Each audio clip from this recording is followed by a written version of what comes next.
Esenlikler ildeşler hoş geldiniz. Sizlere hoş geldiniz aziz ildeş, Monika ildeş, Ayşegül ildeş. Hoş geldiniz gepleşimize. İldeşler, bugünkü gepleşimiz özara göründeşlik. Yine Türkmenistan'dan yurt dışına çıkmak mecburiyetinde kaldık. Köp ildeşlerimiz Türkmenistan'ın %70-80% şunu yurt dışına çıkmalı oldu. Yine yurt dışına çıkan sonra şu yurtun içinde vakti şunu yal bir hayaller kuryaz. Yurtun dışına çıksak, işlesek, öy kuryaz, maşın alyaz, çağımız okadyaz dep şunu yal hayaller bilen gelez yurtun dışına çıkan vakti. Yöne beriye gelen sonra bir adam derecesinde görmeyeler. Adam derecesinde berde yaşama nememiz yok, mümkünçiliğimiz yok. Bir nähil desem, gulçuluğa gulçuluğa geldik. Gul derecesinde görüyorlar. Şular hakkında başımızdan geçenler, Türkiye'de sadece Türkiye'de şu Türkmenistan'ın vatandaşlarının, yurt dışına çıkan vatandaşların nähile bir durmuşu var. Nämeler gördük yurtun dışına çıkan son. Şular hakkında yine çağlarımız taşlap maşkalamızdan ayrılıp gelenimiz bir tarafa son yurttan çıkanımızdan son berde görüp yürüyen günlerimiz hakkında bir gepleşiyimiz. Şular hakkında öz başımızdan geçenler hakkında aydıp bereli ildeşlerimize, belki ildeşlerimize düşünyadığını ekrana çıkıyaz köpten beri bular oturup berde ekrana çıkıp köp komentariyalda yazıyorlar şunu yaladı bizler ekrana çıkıp oturup gürün etmekten başka işiniz yok. Belki şunu yal düşünüyorlardır. Oturup gürün edip pul alıyorlar bular şunu yal pul. Belki bir sponsor boluyordur dep onun yal zat yok. Bizlerem siz nähili işleyen bolsanız bizlerem şunu yal işlep pul kazanıp çağlarınız bakyaz berde gul derecesinde bizlerem. Şu başımızdan geçenler aydıp bereli ildeşler. Kim birinci söz alacak?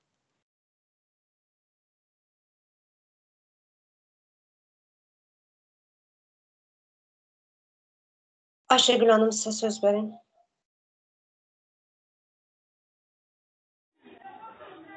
Mikrofonunuzu açın. Sağ olun söz vereniňize.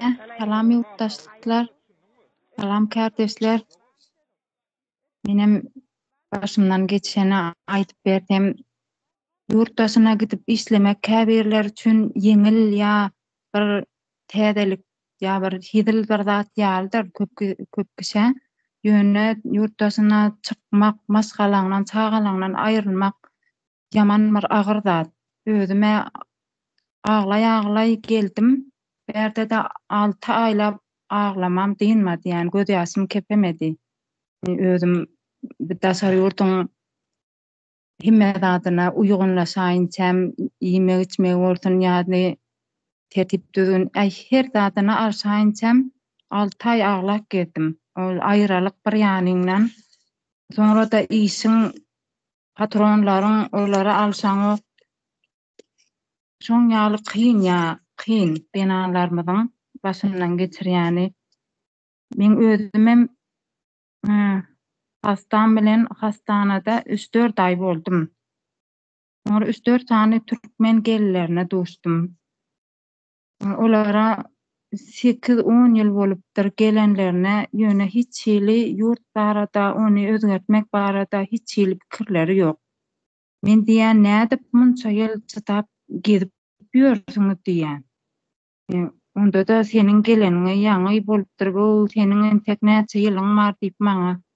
Ýok diýdim men böyle siziň ýaly 8-10 ýylda gezip bilmem men şu ýyl gitjek. Gider şu ýyl nesip bolsa diýip şey diýän. Birisine dostum Aşgabat Mirnen diýdi. Aşgabatyň Mirden diýdi. Banisa çarşmana geldi hatta bakmana.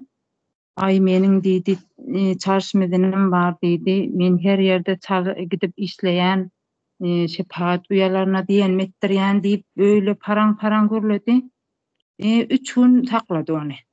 Oň ýerine özbek getirdi. Ay sen diýdi, öýle konuşarsaň diýip. senin bu yerde kimliğin bolanda da sen hiç kimsin burada. Hiç kim sen. Senin halyňy ýa senin ýagdaýyňy alatdan etýän ýok. Men diýdim böyle guramamyz bar diýdim, goşulyň diýdim. Ýok, ýalan datlardyr. Häzir bol aldanaýma diýerler gaýta maňa da. Şoň ýaly hiç ýyl ananan oklar bar. Ýöne nirde bir pul we aýlyk bar diýip şonuň ysgynda şoň orunda algap nemet berenler da watan hakda, ýurt hakda hiç ýyly pikirleri ýok. Sonra balnista ýöle türk aýallary bilenem söhbetdeşlik bolýardym. Olara ýagdaýymy aýtjan, bizem seriallar ýaly bizde burun Türkiýan boşadyp gider diýen olara. Men gidersem bar türkmenler alyp gitjek diýen. Olaram hadi hayırlısı diýip gülýärler ýa käw mahal. Indi gelersem Türkiýe gezmäge geljek diýen. Onuň käberleri gelersen Türkmenistanyň bize salam getirermiň diýip degişýärler. Onuň bir 60'dan geçen bir aýala duşdum ýan palatada. Onunla gurrundeş boldum böyle. Yıllar önce diýdi, Türkmenistanly bolsaň diýdi, meniň pensiýa çykan adamymy Türkmenistan işe çağırdı diýdi. Türk mü bu ayal? Hı? Bu ayal Türk mü aýdan ayalymız? Ayal Türk aýaly.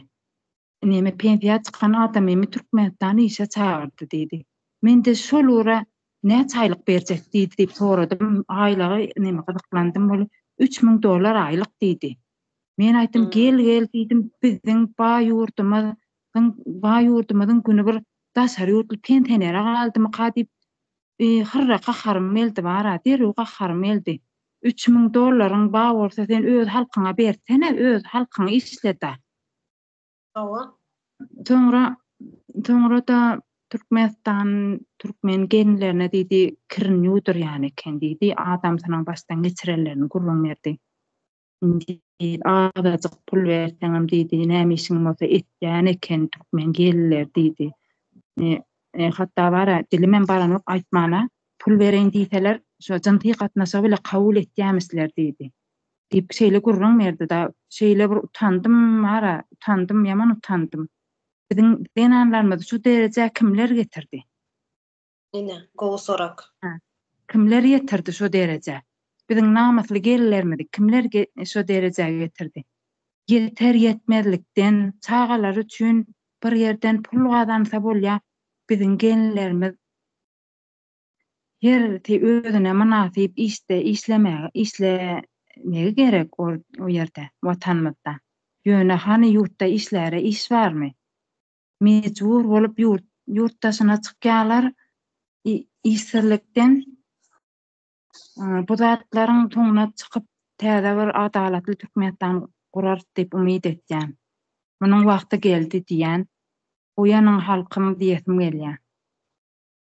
Ýerde sözüm soňlaýyn, gynançyl zatlar kän görüp otursaň ýurduň daşynda köp zatlary saýar. Ýurduň daşyna çykmaga näme mejbur etdi? Ýurduň daşyna yeter yetmezlik mejbur etdi. Näme adam hem islämek, özüm hem islämek. Nerden gün görmeli bir ýerden? Çağan okutup bilen ok. Ya ýyldeňine öýüňi oňaryp bilen ok. Şo zatlar mejbur etdi. Ya da çağalaňy ýyldeňine giydirip bilen ok. Şo zatlar mejbur etdi. Hiç daşary ýurda gitmek hiç islemedim. Şöyle ağlay çykyp gaýtdym. Gelibem 6 ay ağladym ben. Zor alışdym. Kyn boldy, yaman kyn boldy. Yüregim, aklym, pikirim ýurtda, öýümde. Gitmek isleýän. Ýurdu özgertmek gerek. Hemen ýurdumyzy, halkymyzy ýurdumyza dolandyrmaly, adalatly bir Türkmenistan gurmaly. Şu pikirde men. Sağ olun. Şurada bize aydıp geçtiniz de şunu aydın. Ene yan ayttınız, Türk bir pensioner adam dediniz, $3000 alya dediniz. ne şu bizlerin öz yurtumuzda işverenler başka devletler. Yani öz halkımız öz topraklarında 200-300 dolara gul derecesinde işlediyerler. Başka yurtlardan gelip yankıyla Ayşegül Hanım'ın Aydışyalı 3.000-4.000 dolara işleyenler var. 60 yaşında pensioner adam diye. Bizlerin yaşacık nemeler, oğlanlar başka yurtlara gidip yine misal için Rusya'ya gidip az nehiline göre sosyal medyalarda nehil edip gol çektirip yalandan urup yençip hem gol çektirip kıynap gol çektirip uruşa uğradılar. Uruştan amine bir neçesi bana can edip aydanlaram oldu. Gözüm önünde neçen bir Türkmenleri uruşa uğradıp gözüm önünde ölülerini getirdiler de. Yine şunu yaladıp daşar yurtaya çıkma mecburiyet diyorlar. Öz yurtunda kalsa bu nemesinde görüyorlar, derecesinde görüyorlar. 200-300 dolar bilen maşkala bakıp olmaya az neme bilen bir neçe maşkalanda bir neçe çağı olsa katı kıyın o 200-300 dolar hiç adam yetmeye. Daşarıya çıksan, daşarıya çıkma mecburiyeti, daşarıya çıkan sonra yine şunu yalı, hazırına bizlerin yaşa bir işimiz yalı. Ne elimizde pasportumuz var, ne bir sağlık nemelerinden sigortasından faydalanıp bilmez, hissat edip bilmez. Nol. Hiçbir derecemiz yok yurttaşında. Aziz ildeşim size söz vereyim. Bahar Hanım siz biraz bekleyin sonra son geldiniz. Sağolun, söz verimizde. Ildeşler, esenlikler emmeğinize, kardeşler. Dümenem, bu bizim nememiz, çıkışımız, hem işe kanun, hem işe devlet, yurt hakkında görün ediliyede.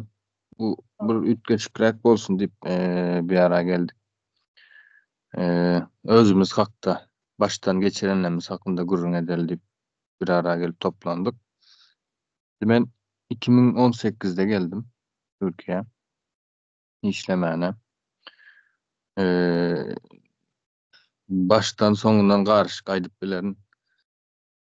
Anarda Türkmenistan'da vaktım pikir ediyetim ki men yaşamam kiçi elbette. Yani hiç zat elimden gelmeyen kayan, başarıp bilmeyen kayan deyip fikir ediyetim. Sonra bir araya gelip işlep başladık. Gelmemize, ansattel gitmemize, ansattel on hem mekimen bileyendir. O diyecek golyanım başka yurtlarda olup bizlerde bolmayan ya da bizde de bolan olsa nähilek bolacak, nähil gowy bolardy diýen ýagdaýlaryň üstünden aýdyp geçmek isleýän de. Bärik gelip işläp başlandan soň gördüm menden bir zatlar başaryp bilýär ekem. Yani her insanda belli bir ýaş aralygynda bolar böyle bir duygular, böyle bir nemeler. Bunun da sebäbini o wagt düşünemokdum. Hatta gelen wagtym klasik Türkmeniň nemesi diýen.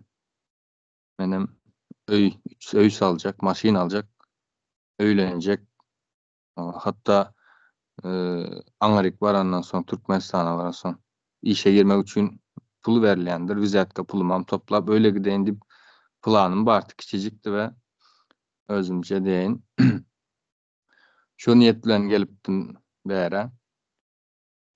Daşaryk çykandan soň başda neme bolýardy adam. Bular nähilek samsyk diýen göz bilen seretýäňde. Näçe dil bilýänsiň? Orsça bilýän, orsça dil bilmegen bir ulakan neme ýalyk duygu ýalyk. Seniň bilen gelip gürrüň etjek bolsa, zat etjek bolsalar ýa-da sorasalaram. Samimiyetsiz türkmen de. Gizlin ýa-da sessiz galýan kän gürrüň etmejek bolsa. Türkmenistanyň içinde çykan adamyň bir 6 ay gowsy has gow adapta bolma süresi 6 ay, has 1 ýyl arasynda başga bir ýurda uýgunlaşma diýende türkmençesi süreci bardyr. Başta gelen wagtyň bilen 1-2 ýyl geçenden soňky wagtyň bir däldir. Aýdynlanýar, onu muny görýär, rahat edýär. O ýolda polis, milisiýa görende gorkanok. Başta gorkýar.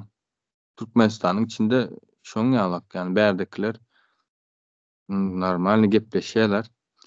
Deýin, bizde geldik. ütke yani ýagdaýlar, nemeler ütkedi diýende dünýä garaşymyz, göz ýetimimiz şeýdip ütkedi bizimde. Aýdylsa nemeken de aýtmany sözken uzun bir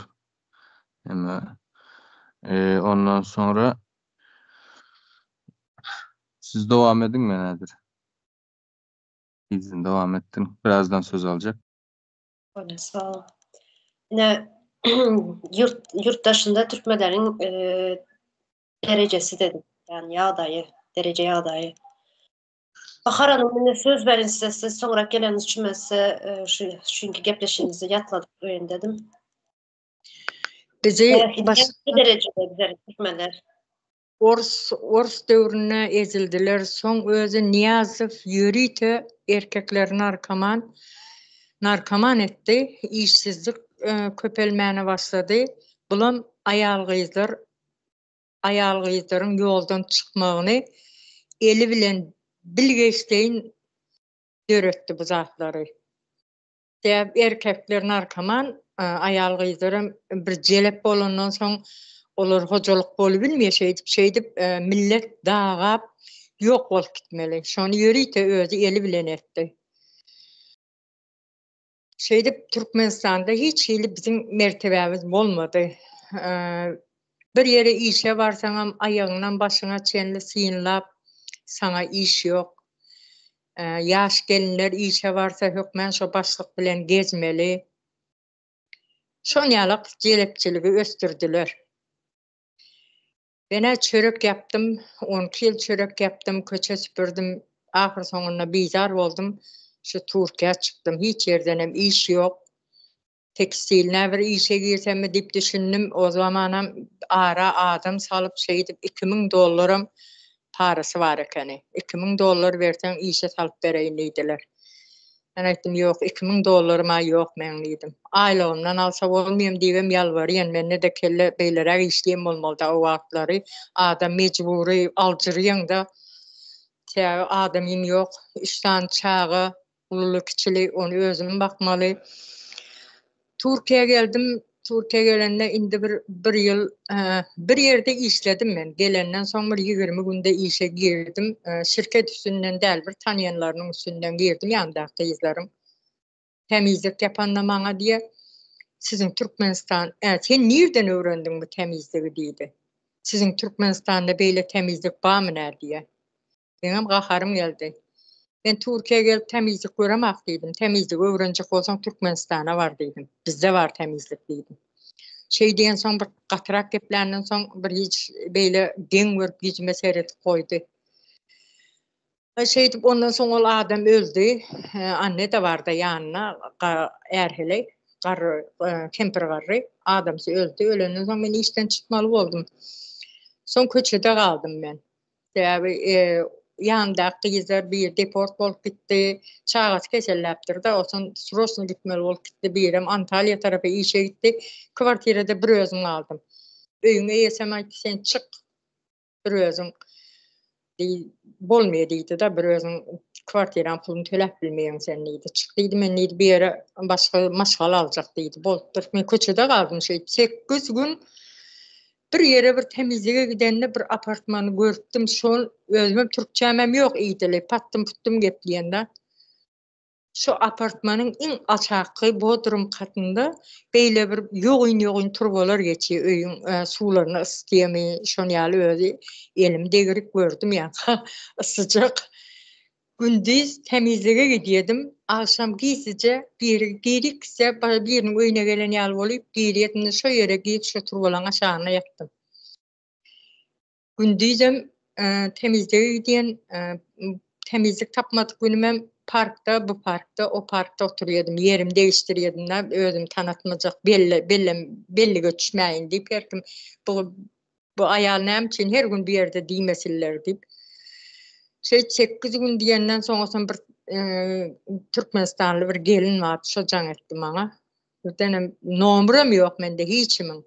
O zaman benim alıyor deyip aldım. Bir görsem bakar senin deyip numaranı aldım. Sen niye desin zat deydi. Ay ben dedim şunu ya köçede aldım. Şu öyünü alıp sakladım beni. bir yere işe girmene o vaktinde şirketlerim azdı. 2014'te geldim ben 2015'te. Kadıköy'de bir şirketten iş soramağa vardık. Sport zal yalı bir büyük zal. İçinde 200 tane ayal vardı. İşe de her gün 2 tane zatı geliyor mal bazardan koyun saylarsın ha. Şonu yalı olup içinden saylap alıp gidiyor işe. O Ben hem zaman yaşadım bile.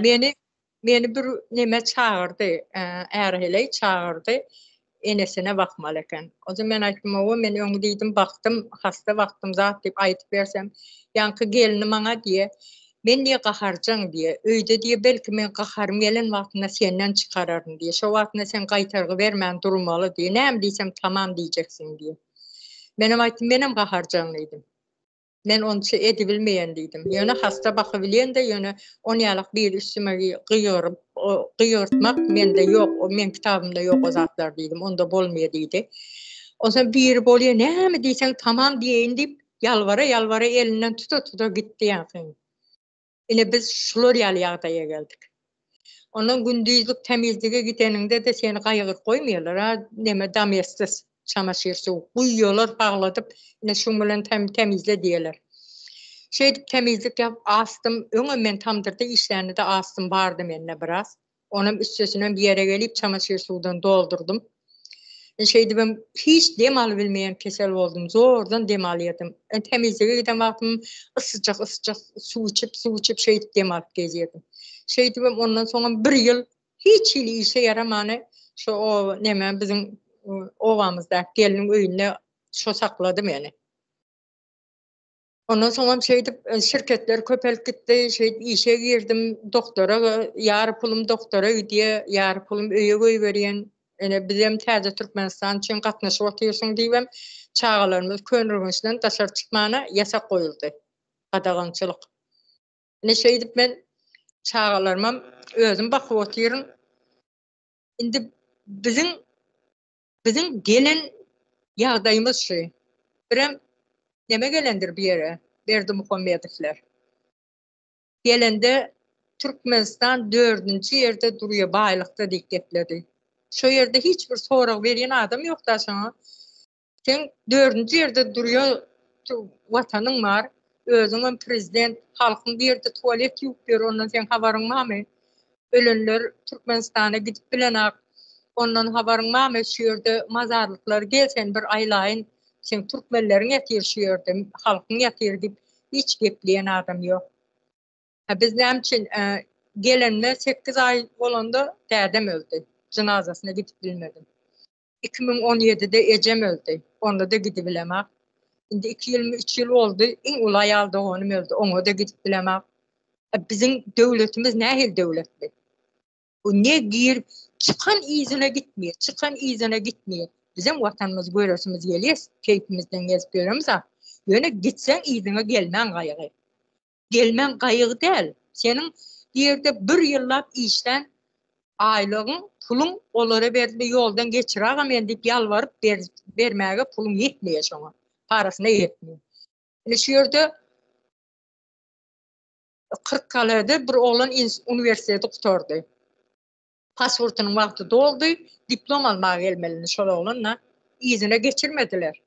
Şol oglan sen armiýa gitmeli. O sen okap ýören student oglan armiýa almak bolmaýar ahary. Okuwyny gutarır, ondan soň almaly. Şoňa $6.000 bersen geçirjek diýipdir. Bundan bir yerden bankadan pul çektiler, o yerden karz, bir yerden karz şeyip alıp $6.000 verdiler şoňa. $5.000 diýip ýalwarsa ýok bolmaýar diýipdir. Bir teňes kim bolsa da bolmaýar diýipdir. Şoňsan diplomam bir yerde galjak, olam armiýa gidesi gelmeýär, o ýerde armiýa diýen zat ýok, ölüme giden ýaly gitseň diýip o şeýdip aglap ýalwaryp oturan soň $6.000 jemläp berdiler. Indi şoňa viza diýen bir zat diýip şonu taýýarlap ber. O viza da $6.000 içinde däl, daşyndan. Taýýarlap ber. Indi ýakynda gelmeli diýe. Bizem diýe 2 dogum bolup aýlygymda şoňa geçirip oturýarys diýe berger diýe taksit diýe. Indi diýe olam gelse diýe olam işlemeli, biz bergimiz vermeli diýe. Ine Türkmenistan bu ýagdaýa getirdi. Kanun Şiyada- işleyen bir devlette şunu alıp oluyor mu? Olmaya. Kanun işleyen bir döwletde bular ýazak bolmaly däl. Her kim arkaýyn gir, arkaýyn çık, ýene izin aýlanyp geler. Halky nähili tutmalysyny, saklamalysyny bilenak özünden gaçyrýar. Ýa-ni on prezident bolmagy, Türkmenistanyň başynda oturmagy onuň tejribesi ýok, akyly ýetenak. O diş koparıyor, diş doktor diyorlar. Men şoň diş koparyp bildiğine, diş koyup bilene de men. Onan men o dädesiniň bir yerlerden toplan haram pulunu kotoran, diplom satın alan ağlasam soğuk. Diyeceklerim şundan ibaret şu vatlykça. Sağ olun. Bahar Hanım şurada bir zat yana başında sözünüzün başında bir zat bellep geçtiniz de yine işe girmek için yana aziz ildeşimiz hem şunu aytıp geçtiğini berde işe girmek için pul topla işe girmek için neme Türkmenistan'a giden son yani neme diyorlar para diyorlar doğru mu? Para verip işe giriyordu. 2008-2009 yıllarda yadınıza düşen bir moda bulandı. Şu Kitay firmalar tez açılan vakti pul verip girmeli. Ayal kızlarım şu vaxtları pul verip ne için bir benim özümem şu vaxtı bir deneyip gördüm pul verip girmeye. Yöne son dediler moşennik yani dolandırıcı sahtekar dediler. Pulunu alıp son işe bir ay iki ay işlersen son izne bir bahane edip çıkararlar dediler. Şu bilen son ben pulumu verem yok, pul verip girem yok yani işe.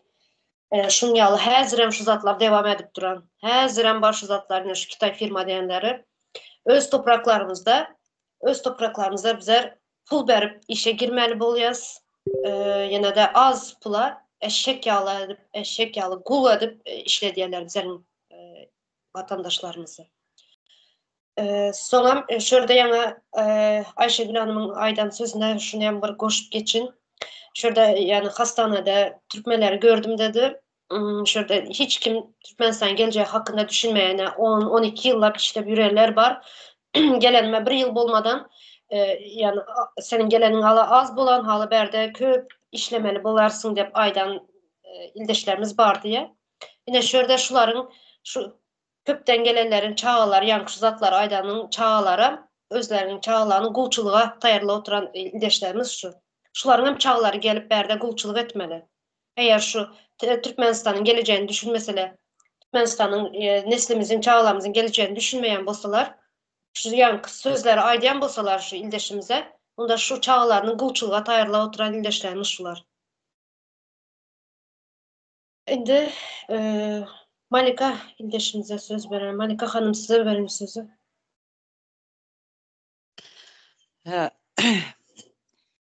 O zatlar ayttınız, geçmişe dönüm benim. Men Türkmenistan'dan gelme sebebim. Öýüm ýanynda Niyaz döwründe 96-njy ýylda hiç hili hökümet tarapyndan ýeke köpük sany tüýem görmedim, peýda görmedim. Hiç hili kömek mi näme? Sosyal hizmetleri. Aslında siz verimlerle devlet. Oňa sosial hyzmatlardan ham akitdiler men 3 gezek arda adam soň goý arda ýazmagy indi dip ýörseň çağırdan eşik peşik berýär men öýüm ýanyny. Men eşik daş töweregim getirdik köne sarasyny. Ondan bardım o otursaň dyzy çykýar Türkmenistana bir wagt trikotajda fabrikalarda dokarýar o Soýuz döwrüne. Şoň ýaly brijalar geyseň tirseň izi çykyp duran şoň ýaly zatlar. Men bulary almadım. Ha oğlum menden beter mätäşleri var olsa beraýyn dedim dedim. Gahar edip gaýtdym. Indi öýüm hiç sade bilmedim. Onunla kvartirant yaşadım. Olar arapda yollaşmam ýok boldy. Avariýa bolup kaza geçirip. Şu getdim çağlarym bilen muň eşiginde bir ay kvartirant, ýene bir ýeriniň eşiginde 2 ay kvartirant, o taýda da Türkmenistana edir Türkiýedaky ýaly uzak wagtlaryň kira berilmeýär. Ondan şeýdip kvartirant ýaşamakdan oňa muňa göçüp türenip ýöremekden ýadadym. Ondan gördüm baktım emmekşi Türkiýe diýip algap ýör menem gideýin diýdim de gaýtdym haştaý. Bir öýe direýin hiç olman çağaçykdan bilen bir öýümüz bolsun hep. Geldim ýa-ni Aýşegül hanıma ýa benim gelen günlerim 6-7 ay öwrenşi bilmedim, ağladım. Bärde hamala howa ýok ýaly, nefes alyp bilmeýän ýaly. Garater zatdan Ayşegül, arşaryan zada. kapat. Bir nala ses gelýär. Tamam. Ondan ay gel maňlaýdakyny göreýin geldim munça çykda jedip diýip. Orta param karda batyp gaýtdym. Elimde men doldurulam ýokdy bärik gaýdar ýary. Eneňe ataňa gaýrat edin işläp üzerin.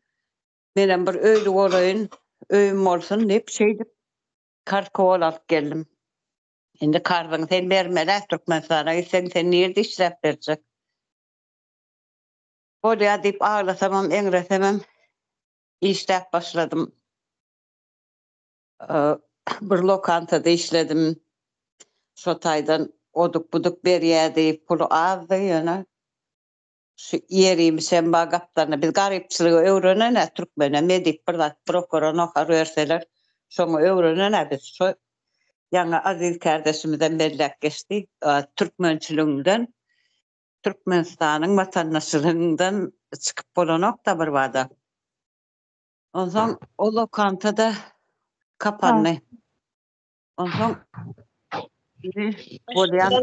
Mikrofonunuzu kapatsanız. Ayşegül Hanım, ben işlemezsiniz. Ondan işleri aldım. İşleri aldım. Hadi bakalım. Hanım bir minut. Ayşegül Hanım sesi. Ayşegül sesini kapatsana.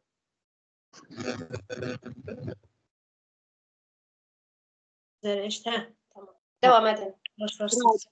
İşleri aldım. Elimde de pul yok. Ondan Spiritlik giden çörükleri, men oraya çörük Türkmenistan'da da käniydim. Käniydi Türkmenistan'ın o çayını, şobar tabarkanı 4-5 gedek kaynatıp içipdim men öýüm yanan günlerim. Ýöne bärik gelibem, edir şo günleri ýaşadym. Ondan bir öl tanıyanım mada bir tane. Soňa jaň etdim men şunu ýalak işem tapamok. Maňa gaýrat edip iş tap ber. Şunu ýalyp bir köpüksiz galdym, ýemeni içmeni de ýok. Ine kwartiraňa puluny edip bererken men diýip. Ondan şo geldi 20 lira berdi. 20 lira bilen iýip ýaşap ýa kwartira berip bolmaýar. Bu da öz Türkmenimiz.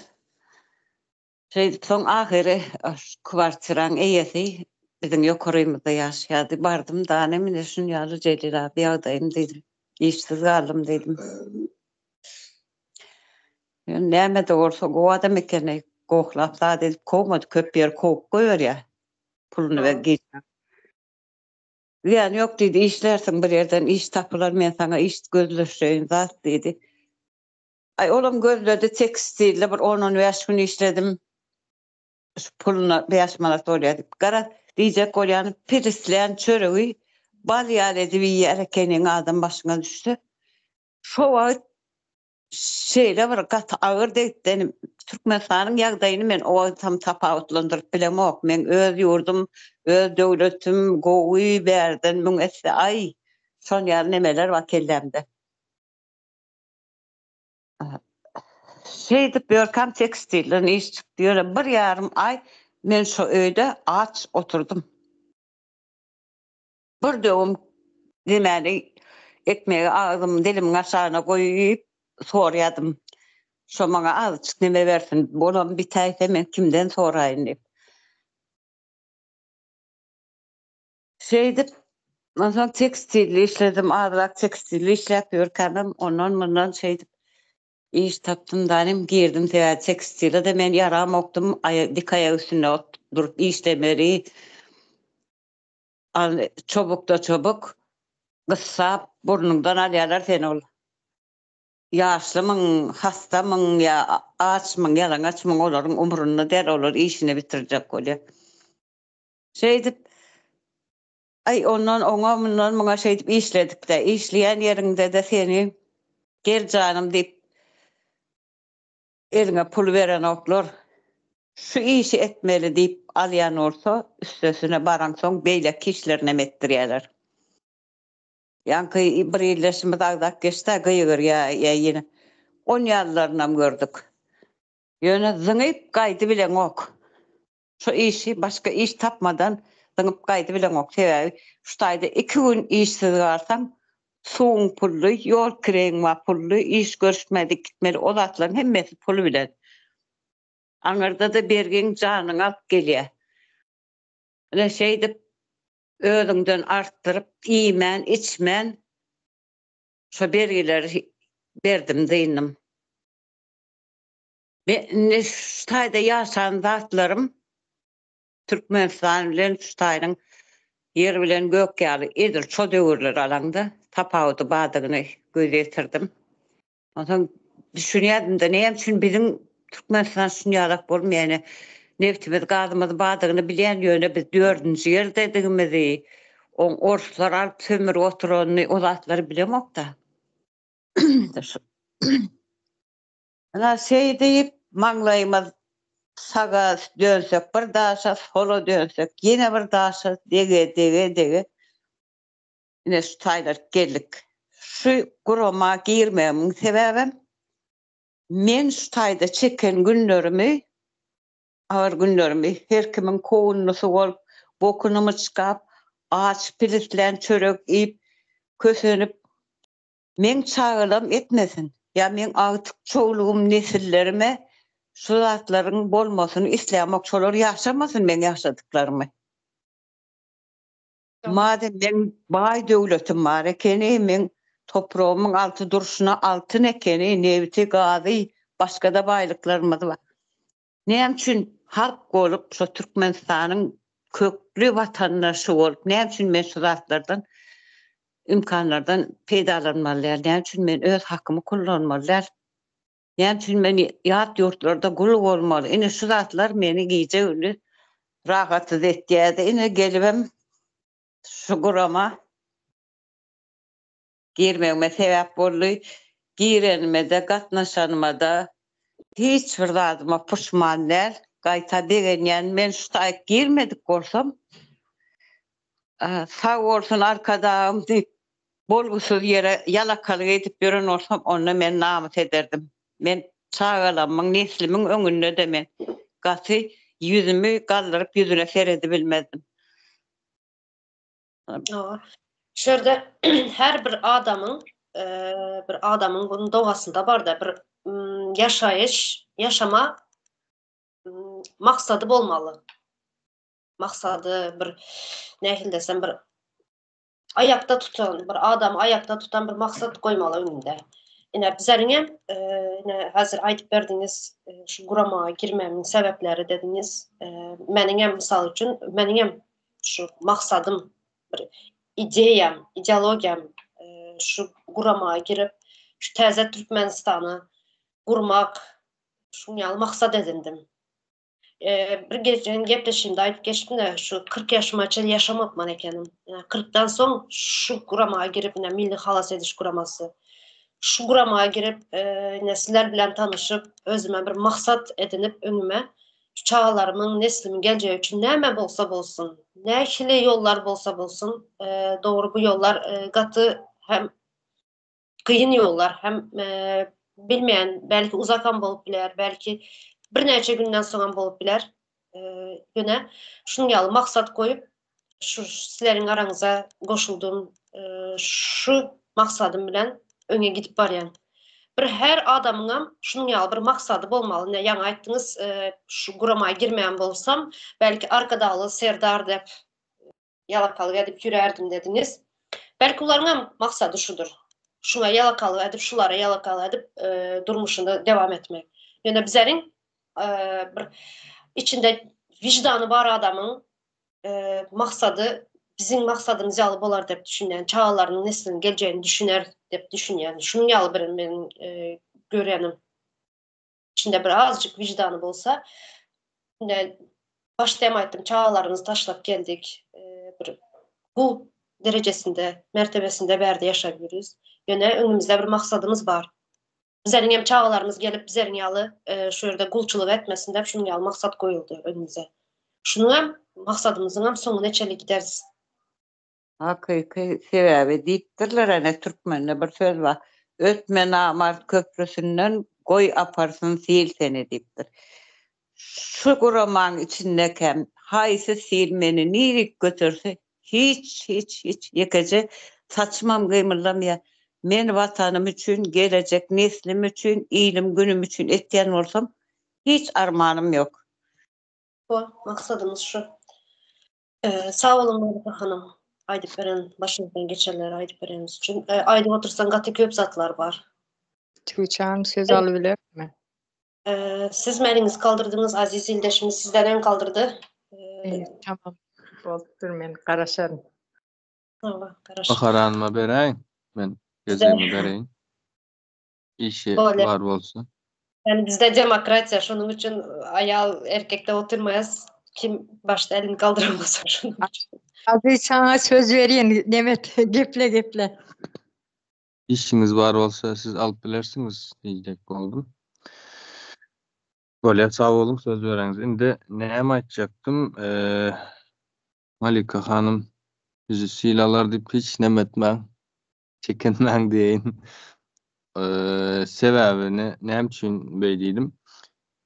Dünýäniň şu wagtyny görüp bilýän üçin dünýäniň gidişi, dünýäde bolup geçen ýagdaýlar, hemme zatlar diňe biz özümüz üçin diýmälim, Orta Aziýa üçin hakykatdan hem ulakan bir şans diýil ýa-da. Ýa-da mümkinçilik bolupdyr. Bizim öz başdak bolmamız üçin. Hemme taraplar, yani hemme ýurtlar bilip bilmän bize kömek edip otyr diýen. Buna kän aýdylyp geçildi. Hatta bizim karşı davşımız olan terör toparının özem bize kömek edip otyr. Şimdi bir küçük günlükde yakında täze näme tanatyldy dendi. ChatGPT nerke hemmekin bilýändir. Yapay aň, emeli aň diýýärler. Şimdi o Amerika nemesinde diýeýin. Bilim adamlar tarapyndan oýlanyp tapylan bir platforma. Şimdi Hytaý döwletiniň hem özüniň oýlap tapan bir emeli aň. Yani aýtjak bolýanym nemesi var. Kıskacası şu wagt dünýä emeli aň ýarışlarynda diýeýin gezip ýörler. 1-2-3 günlükde täze bir emeli aň ChatGPT alternatif bir neme tanıtıldı. Sizin misal üçin Müýde hanymyň suraty yeterli de. Suratyny berýän, programa ýükleýän, bir de 1 minutluk sesini ber ýükleýän. Sonra senin bir videonu ürjasaýan. Owa. Sen näme hakda gurun etjek bolsaň, ýazyp tekstini zadyň taýarlasaň, senin bir saatlarca oturup ekranynda oturmaňa gerek ýok. 24 saatyň içinde bir nämäň bar bolsa, şu biziň täze Türkmenistan kanalymyzy kopýalap, bir videolaryny kopýalap edip biljek bir derejä geldi de. Bunu indi men şöyle göz öňüne getirýän de men internetten islendik bir suraty goýaryn, islendik bir sesem goýaryn ve men oturan meniň ýerime çıkış edip durar en azından. Yani bu şekilde de ulanyp bolýar. Ya da misal üçin sokak reportajlary vardır yurttaşlarında. Bizde yok elbette. Şonuň bir-birini ýasap bilýär-de. Arkadaky ya aýyrt edip bolanok. Mümkin däl yani. Onuň da gerek bolsa öňündeki çıkışlarda onuň nemesini ederiz. Videolaryny goýarys.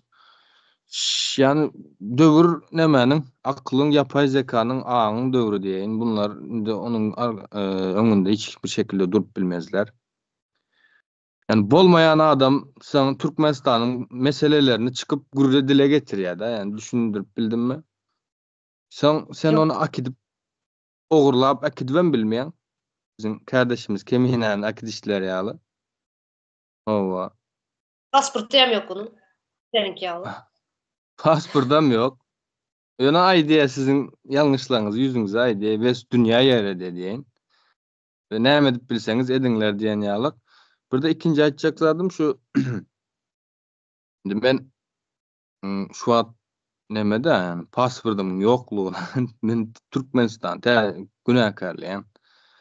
Sebäbi ýadyňyza düşýän bolsa bundan 5 ýyl 4 ýyl nähilekdi.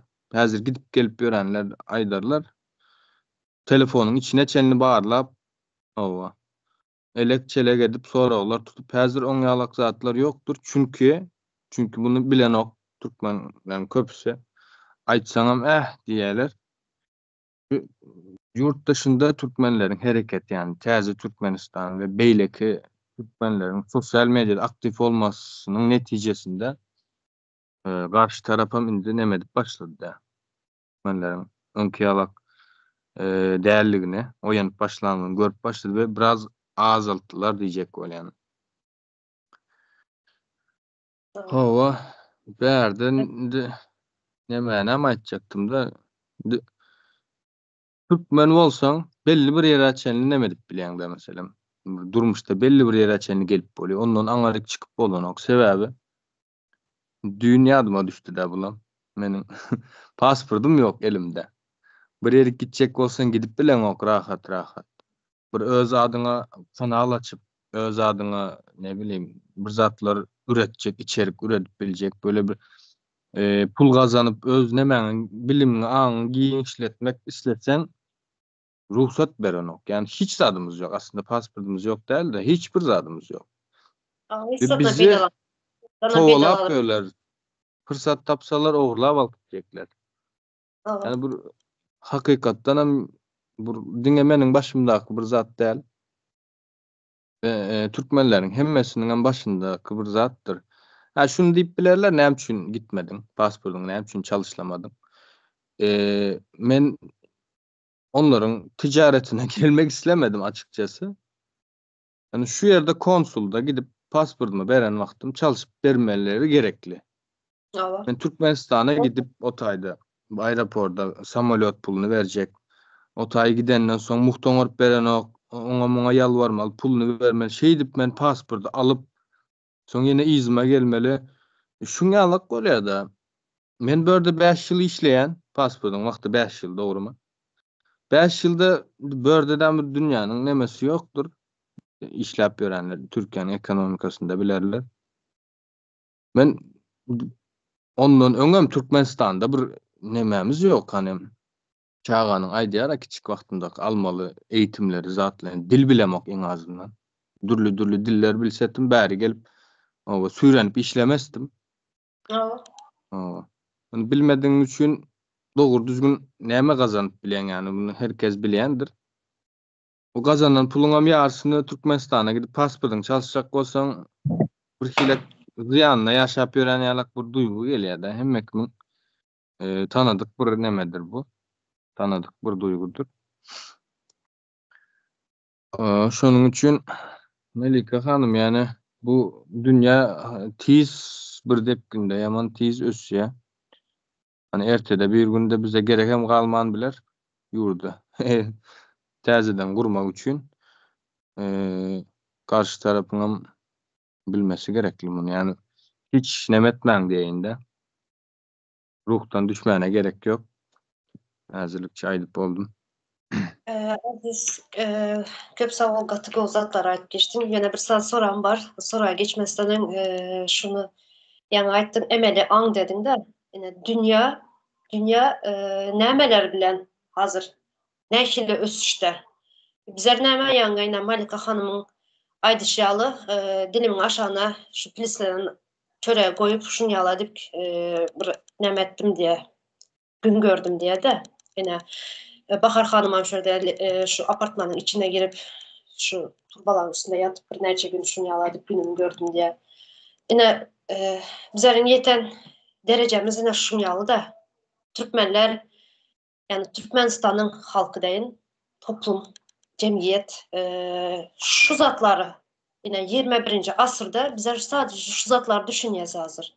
Şu çağlarımıza ne yine aylık alayan, misal için özüm aylık alayan aylığımın yarısından köprüğe çağlarıma uğratmalı bolýan.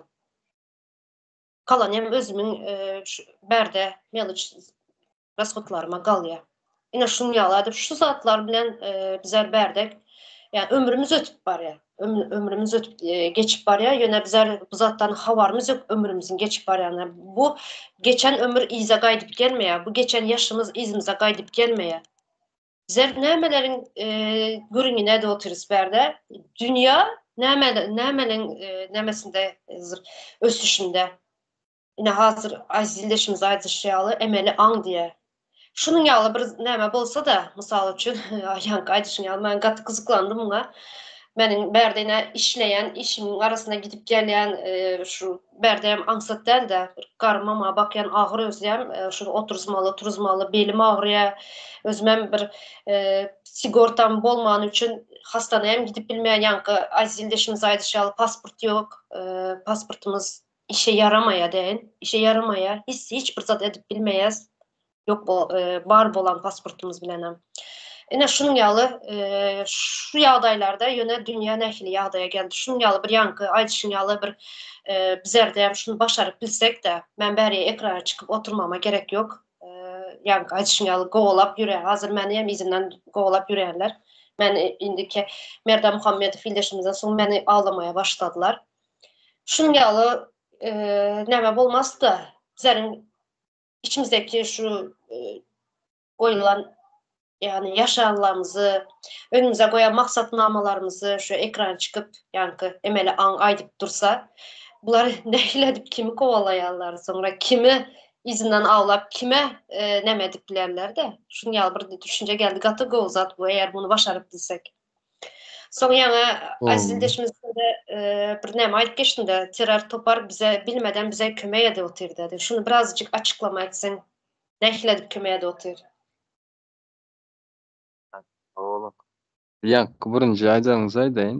Emeli aň häli gelişdirme nemesinde tanadyldy. 2-3 günlükde tanadyldy. Gaty täze bir neme. Menem ýakyndan gyzyklanýan. O has gelişdirjek belki hasan bilmedim yani. Düşünseňiz yani 10 sanak, 20 sanak tuýçany bir nemede ettirip bolýar da. YouTube'da, WhatsApp'da her türlü sosyal medyada. İkinci aýdanyňyz bize bilmeden kömek edip dur diýip aýtdym. Bunu näme üçin beýdip aýtdym?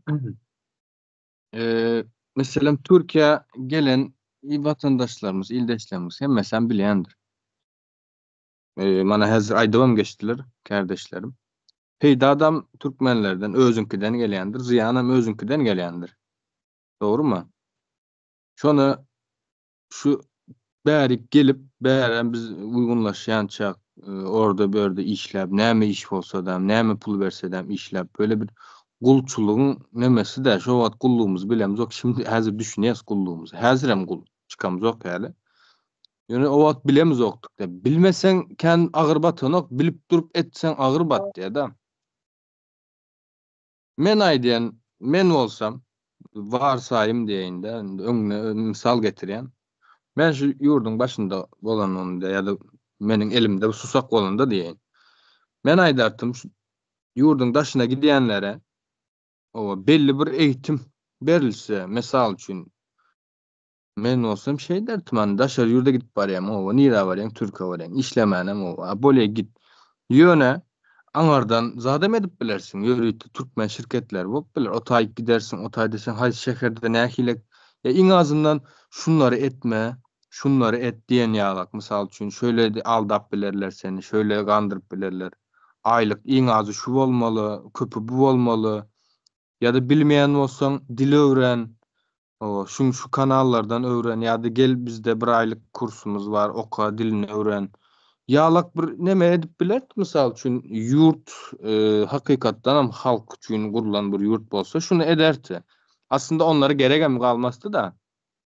Ýa-da. Men warsaýym diýende diktator boljak, gurjak bolsaň, diktator bolsaň öz ýurduňa bir neme dersiň. Mysal üçin Hitler neme misal berip bileriz. Hitler öz nemesini Nazi Almanyasını öz milletini gıranok başka bir millete uruş açtı. Ariler de Ari kanundan bolanlar da nemedi eden o öz milletini öne tutan. Şu öz milletim için şu zatları eden de öz hemşe öz milletini öne tutan Hitler.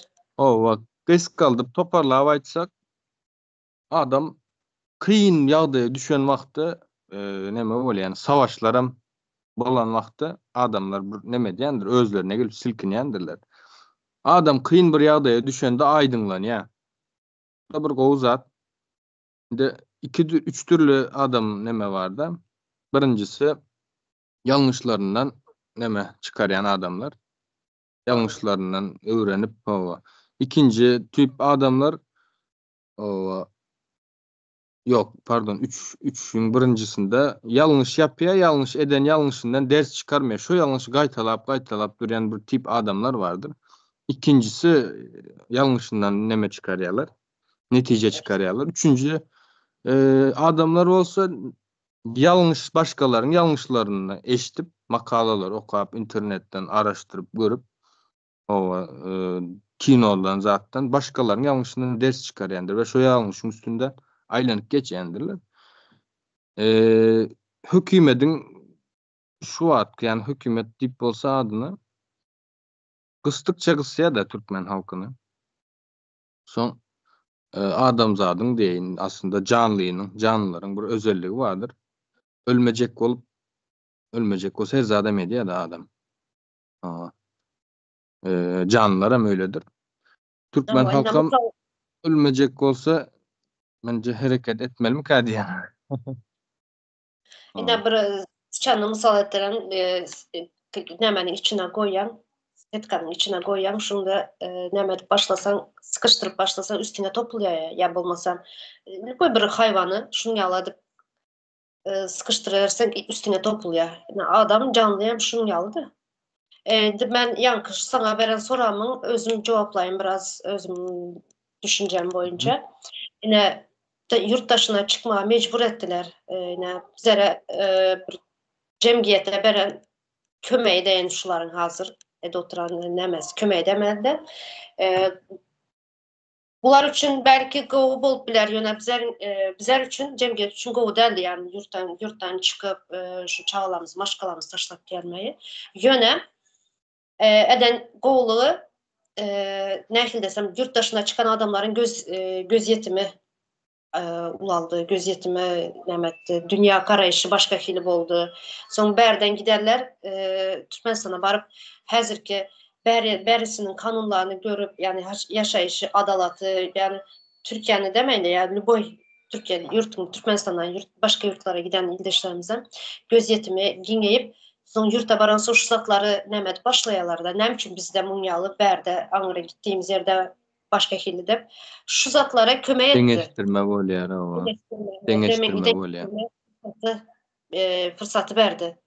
Ene şu tarapy kömeği edeni bolýar. Dogry aýtdyňyz. Bulan bir tarapy o. Biram kömegi diýmäňde samsyklyk diýelim. Awa. Şu bizlere kömeği boldu. Yani buların özüne samsılığı boldu dep düşünemedim. Bahar hanım, elinizi kaldırdınız. Köpten beri eliniz ağrıp gidendir. Söz vereyim. Aziz illetim sağ olun. Uzatlara ayıp geçtiniz. Sağ olun. Aziz Bey kovzatlar aytdy. O sanam diye taşary yurda gidecek mi? O işlemäge sevine şu yerde şirket var. Olur bu şeyler Türkmenler için, Türkmenistanlılar için şirket olsun başka yerde zat diyecek bolýar da. Ol Berdi Muhammedow sadece Türkmenistan'ın içinde başında otur halkı için barmacığına kıymıldadan ağır. Bir halka yekece bir qowluk ettim deyip televizyona çıkıp bir geplese bizi bir utandırsa şulardan. Ya oğlu, ya Niyazov'un dövrüne şular ýaly men halka qowluk ettim deyip bizi bir utandırsa olar ýalzat yok.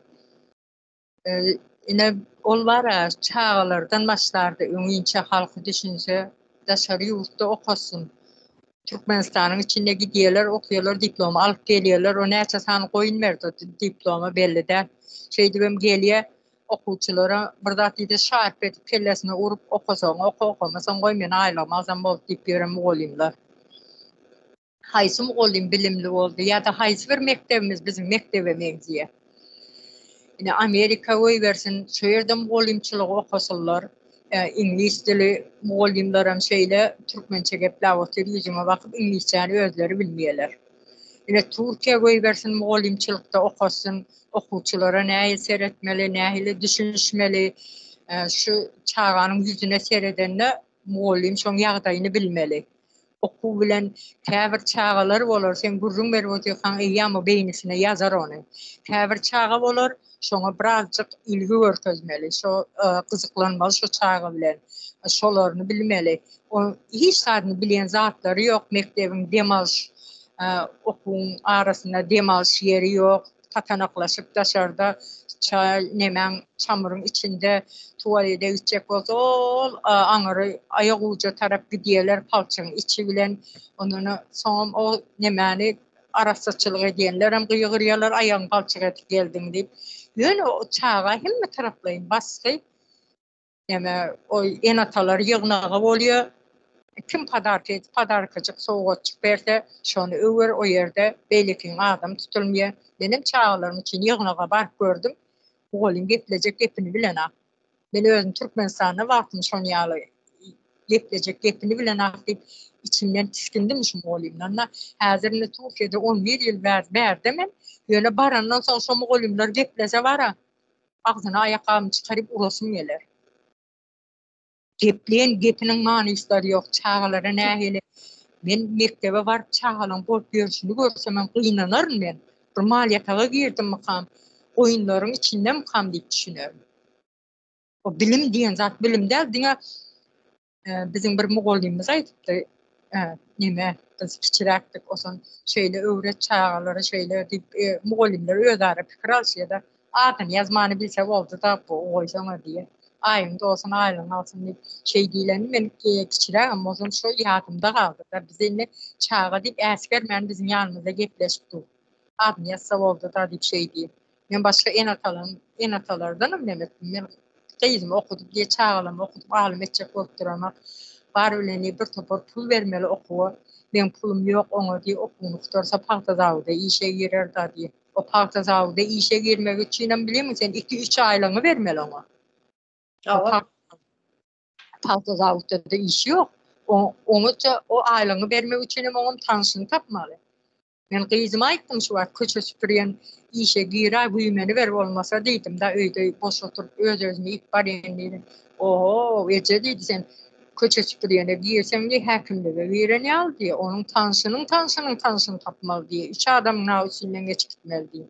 O sen 3 adama da 1 ýyllyk aýlygy berersiň diýip. Ansa adam almıyor. Men sen gyzyň diye o mene ömrüm almıyorlar işe diye. Şu bäri gaýdan wagtymda hiç ile adamın arzuy yok da. Ýöne ejem umid edýärdi da. Önce ýasyn wagtynda aýtdy. Bu ýurt diýdi, döwlet diýdi, ýaman erwet tarapa gitip barýar diýdi. Şu näme döwletiň gitişini bilýär, sin edýäňizmi diýdi. Ýöne diýdi häle adamlar diýdi, geplecek gepinen bilmän orta çykma diýen ýagdaýa gelip barýar diýdi. Şoňa barýar diýdi. Kimi görseň narkoman, hiçbir adamda siýleşik diýen zat ýok. Adama salam bermäni bilen aklar, öle siýlegi ýok, bire siýlegi ýok. Bir millet aýyrmany çykardy orta, Türkmençe geyinmeli, hemme dip Türkmenleri ýigrençi görkezdiler. Ene bu diýdi agzalalyga bir etdi diýdi. Şu Türkmen köýnegi diýdi, näme zor bilen özlüklere geydirýär diýdi. Özlüklerin özüniň milli eşigi ýokmu diýdi. Her kim islendi geysin, sen öz milli eşigiňiz owadan görnýär, ýitip gitmesin diýen düşünce bilen diýdi, şey aýtsa diýdi halka, o başga diýdi. Zor bilen şey diýdi, agzaly edip otyr. Bir tarapdan narkoman diýdi, bir tarapdan jelebi köpelse, ondan soňra diýdi, bilimiňem ýitse diýdi. Ondan soň halk orta çykyp mo diýdi, ejem şey diýdi da. Ben Türkiýe gaýdan wagtymda men çağalarymy bakjak, şu ýerde pul işlejek, pul toplajak, jaý saljak, çağalarym bilen bir ýerde boljak, ejemiň dogallaryň ýanynda el aslında bolacak däldiğin düşünce bilen gaýdamda irden gaýtjaktym ejem çıktı orta. Neme diýdi? Radioda dinleýdik biz Halmurat Söýünüw diýip al gepliye diýip şo höwes bilen dinläp şo da ejeme neme ejemiň bir hili içinde umyt goýan şo Halmurat agaň gepleşigidi. Şu yere gitsen idi maňa sen 5 manadan gerek däldi. Çağlaryň iýje işegine bolar ýapjak urat galandan aýlyny topla ýöne Halmurat Söýünüw ýok men tapy oglum diýip ýalvardy. Hem ahaglaty da oturup bir hili horlugy bastı. O zaman demedi sen şon hökmen tap diýdi. Oň düşünjesi bar da Türkiýe gitsen awtobusly minip gidivermeli. Şeýle düşündi. O Şweýsiýada oňa gitmek olay değil mi? Ansat değil. Onu bilen akta. Ondan sonra gelenden sonra elimde küçük telefonum vardı. Kellemde yöne şu Halmurat Söýünüw ne takip bolar ha. Kimden sorusan bolar ha. Şu şey gezdim. Sonunda bir ulu telefon aldım. Şu elimdeki ýaly. Telefon aldım. O son gyzara aýtdym YouTube yüklep berdiydim. O son Halmurat Söýünüw diýdim dinleýjek men diýdim de Azatlıktan dinleýärdiler diýip. O şeydip Halmurat Söýünüw Halmurat agaň tapdym, gepleşdim. Şu täze Türkmenistana ene goşulmany ilki bana ejemiň ikergisi. Öňünem aýdýdy da şu bir üýtgeş bolar şunu dinläň. Öz-özüňiz güýçleniň, örgütleniň, ene Türkmenistanyň içinde bolup duran zatlaryny siz düşündirip otyr. Kör bolmaň, biliň. Siz öz içinde bolandan soň diýip batgaň içine çümp barýanyňyzy bileňiz. Başda aýagyň batýar, soň diýziňe çelle gelýär, soň biýliňe çelle gelýär. Ondan soň o batgadan çykyp bolmaýar. Ene şu aýdyp otyr şunu diýip ejem düşündirýärdi, aýdýardy, bize de dinledýärdi. Ondan soň men şu aňyrda da köp jebir çekip 40 000 manadan bar ha, bergi bilen geldim ben şu ýere. On bergilerimi üzdüm, işledim. Ondan soň täze Türkmenistan diýip goşulandan soň özümiň aýallyk mertebämiň beýikdigini bildim.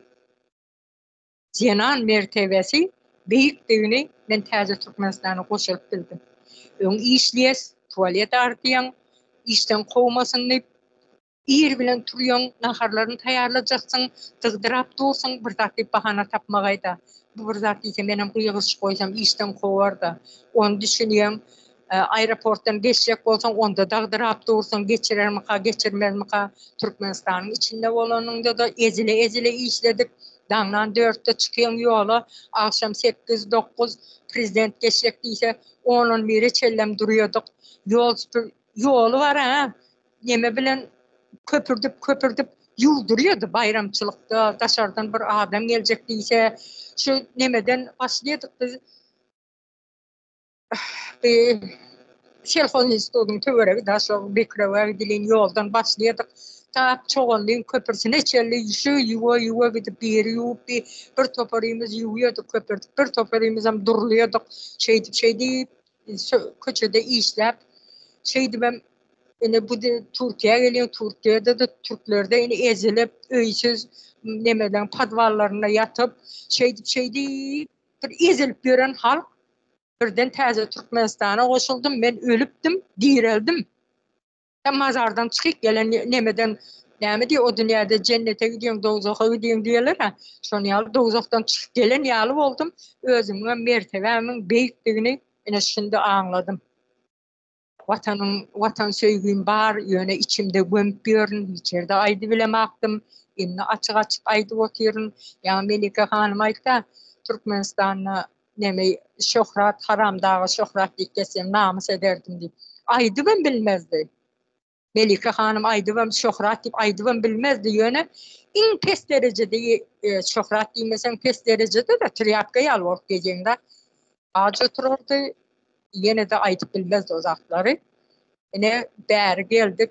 Melike hanym, ene Aziz bey, hemmämizem şu täze Türkmenistan guruçylaryň arasynda men gurur diýen. Ölsem armanım ýok. Sebäbi näme bolsa da bir uly iş halkymyz üçin uly iş edip otyrys. Halkymyzam ene men ezildim, Melikim golym ezildi, hemmämizem ezildik, halkam ezilip ýör. Şoň üçin täze Türkmenistany gurmaly biz. Näl eşiretli, erkin bir millet bolmaly. Öz baýlygymyza, yerimize, yurdumuza eýe çykmaly. Şoň üçin halkam diýrenmeli. Ýeke biz diýrenmeli däl. Hemmemiz olup diýrenmeli, ayağa kalmaly. Gurbangulyn elinden, Berdi Muhammedowyň elinden yurdumuza almaly. Boldy ezilenmiz. Öňüne arkaman etdi, birisi geldi. Ayağı gyzarmazın mertebesi pes. İslen adam üstüne minip düşüp aylanışıpıyorlar. Ullakan adam men başlıkmen diyene yaşlı okuluktor iş sorak gelse ayağından başına çelisiyin edip şonu kucaklası gelipdi orada. Şon yalı olup zayalanıp yören kıyızlarımız ama birine başlık yani bir yere işe girip şon bilen oynaşıp olup onu kovup yeni birini alıp onu oynaş edip yöne yaşlı kıyızlarımızı mıçkalaşıp yören karri ulu adamlar ama yine bu zatlardan çıkmalı. Bu aydan zatlarımızı hazır Türkmenistan'ın içinde normallaştırdılar. Normal yağla edip öğreniştirdi. Gözü öğrenişti. Halkın gözünü öğreniştirdiler. Dine kellelerine pul. Şu yere işe girmeli, men pul kazanmalı. Men avrayımı satsam satmalı. Şol adamı aşağıla girmeli, ne etmeli yöne işten kovulmalı. Men elimde pulum olmalı. Ya da bir yeri bilen gezmeli, sen hocalığına bakmalı. O hiç ile ayıp görülemek, indi öğreniştirdiler halkı. Onun için biz zatlardan çıkmalı, biz namusumuzu koramalı, özümüze gelmeli, öldük, direlmeli. Bütün halkam sesimizi eşitsinler, çıkışları dinlesinler. Birem kısma havara video çekip uğraşsınlar, kemçiliğini aysınlar. Hem hazinamıza da pul koysunlar. Yine özümüzü östürmeli. Yine ölenlere neme pul soruyandırlar, kömek edin. Plan yerde kömek edin. Yine şun yalak bizim hazinamızı da pul koysunlar. Şun yalak vaktinde özleri çiğnem kovular, çahagalarının geleceği. Pul koymağın. Vatanımızı kazanmalı. Bu batkalıktan çıkmalı biz. Bu maskaraçılıktan çıkmalı. Celephane hazır Türkmenistan'ın içinde yaşasan, bir de yaşayan Celephane'de yaşayan. Türkler üstümüzden gidiyor bizim. Sizin Türkiye'nizde kırmaşin var ha. Sizin Türkmenistan'da şu bağ mı deyip sonra da menden. Şu var ha, dıp damağım çalasım geldi. Ana şonu yalı üstümüzden güldürmeli değil. Biz büyük bir dövüş olmalı. Sağ olun. Tamam, vaxtımızdan bir yere geldi. Şurada yine hazine'ni yatlap geçtiniz. Sağ olun, ben hem yatladıp geçeyim. Hazine ne için gerek? Yine yana sözünüzün başında ayıp geçtiniz Bahar Hanım, çağaların, mektepleri hakkında ayıp geçtiğinizde her bir çağa ak kağız doğulan vaxtı ak kağız bulup doğuluyor. Bir saat yok. Yani içine üstünde yazılan zatları biz yani bir taraftan muğalımlar, bir taraftan hem enatalar şu yazıyalar. Yine şu her bir muğalımın her bir çağını keşfetmek onun borcu. Yine şu yine hazine dedim. Təzə Türkmenistan'da hazine ne için kuruldu? Təzə Türkmenistan'ın yine hazır gepleşikler geçiriyoruz. Bunun her şeyle programları var. Her şeyle satın almalı nemeleri var da bizlerin bilmeyenimiz yani yine az ildeşimiz köp zat ayıp emeli anladı. Şunun yalı ösüp duran her şeyle programları var da şuları satın almalı. Şu zatları satın almak için şu programları östürmek için, yayratmak için köp çıktacılar buluyor. Yine şu hazine koy oturan pulumuz yine şu gepleşiklerimiz için, şu zatları östürmek için. Yine bu zatlar Təzə Türkmenistan kurulan son yankı aydıp geçelim yine çağa ak kağız yalı dedik, üstüne biz yaz dedik. Yine şu Təzə Türkmenistan kurulan son şu ak kağıza go poçurklar bilen go edip yazılacak Təzə Türkmenistan'da. Şu hazinayla şu çağlarımızın geleceği için, şu ak kağıza go edip yazılmağı için her bir muğalım keşfetmeli deydim. Yine bulan bir başka bir mesele. Şu muğalımlar hazırki Türkmenistan'daki muğalımların edip yürüyen işleri, çağların üstüne şu ak kağızın üstüne çırşap yürüyenleri ayrı bir tema, ulu bir tema. Onun iz kurtarmaz hazırki Türkmenistan'daki muğalımların edip yürüyen işleri. Şunun için hazine pul koysanız neslimiz üçün goýýaňyz. U täze Türkmenistan gurulan soň onu prosenti bilen, köprağı bilen, faizi bilen alacaksınız izine. Şuna ýaklaryp geçeýin dedim. Köp sag bolun. Aziz ildeşimiz, siz söz beren ýöne biraz kısa etsek, çünkü bir saati geçti. Ova. Benim sağollaşacak kardeşlerim bilen, ildeşlerle. Buram bir nemaýlyk geçecek bolýanda ildeşlere, Türkmenistan'ın içindäki ildeşlerimize, her kimin elinde telefonu vardır. Play Marketlerden VPN indirip YouTube'a girin. YouTube görün. Ertirden akşama indi hemme kimin wagty bolýan däldir. 24 saatda işe gidýän vardır. Yatýan, uhlaýany, iş edýäni vardır. Şonuna 1 saat, 2 saat ayırmana çalışın. Birden gelip bize koşulun deyip öyle bir zat yok. Bizden birden edemiz yok. Hiçbir zatı. Birinci bilen deňeşdirmänini öwrenmeli. Beyin sizin yerinize edýär bunu. Siz diňeje wagt aýryp gorkman. Günde 1 sagatyňyzy, yarım sagatyňyzy aýryp bir şekilde Wi-Fi'ň bar ýerinde YouTube'a girip YouTube'dan diňe bir bizi diňläň diýjek däl. Bizi görün. Başgalaryny da görün. Başka da bir sürü aktivist diýen nemeler var. Ondan sonra TikTok var. TikTok'da görünler. Başka da YouTube'dan peýdaly zatlary görün. Umuman deňeşdirmänini öwrenin. Geljek bizim ýaşlaryň deýin. Türkmenistanyň gelen ýagdaýy soň bir nokada geldi. Kürtler, Uygur milletleri ýalak dünýäden ýok bolmajak bolsak bunu etmemiz gerekli. Etmesek näme bolar? Ýok bolup giderse ýani. Gözüňiz çyksın. Gözümüz çıksın diyeyin. Men hem özüm içine boş. Sağ olun kardeşler. Çağalarımızdan bizlerin yalı beriye gelip kul mertebesinde bulacaklar. Bizlerin yaşadığımız bunların devam edip gidecekler. Sıganlar yalı her kaysımız her yere dağılıp gideriz. Türkmenistan'ın ben diyen bir nemen kalmaz diye düşünüyorum. Şurada yine nemen aydıp geçin. Mertebemizi düşürmeli değil. Mertebemizi hiç kime düşürtmeye yol vermelem değil.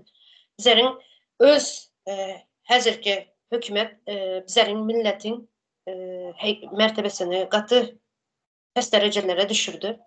Nehil edip düşürdü? Pasportumuz yokluğu. Yine bir adamın biyografyası diyorlar da pasportu bir adamın demesi kimliği yani kimlik. Sen şu pasportun olmasa sen hiç kim? Yani baştan aziz ildeşimiz ayıp geçti. Pasportun olmasa hiç kim? Bizlerin elimizden aldılar şu biyometri pasportumuzu, biyometri nememizi, adamlığımızı elimizden aldılar. Yani şu en mertebe düşürme, pes derece düşürmesi oluyor.